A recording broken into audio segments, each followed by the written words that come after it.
असा 635 ते खड़े हैं। उस्ताद अल्लाह जवाया तो उस्ताद कलीमुल्लाह बोसण साहब हैं।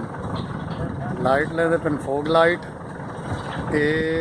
तो मुल्तान तो सखर वेंदी हुई 635 की RD ते ये लाइटा लग जाते हैं।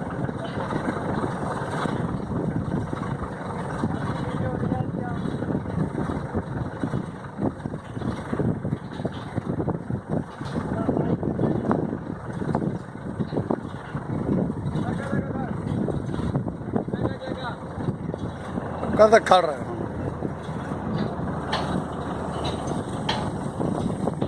नाल इतनी ग्रीनरी है नाल नाल सी पैक आ गया मुल्तान साइड।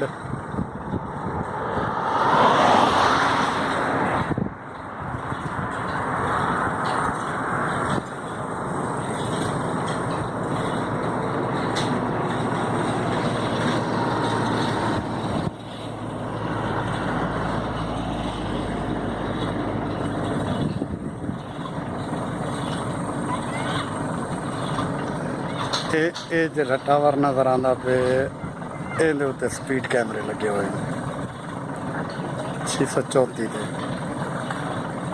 सखर वाली साइड वंजण वाली साइड के उत्ते।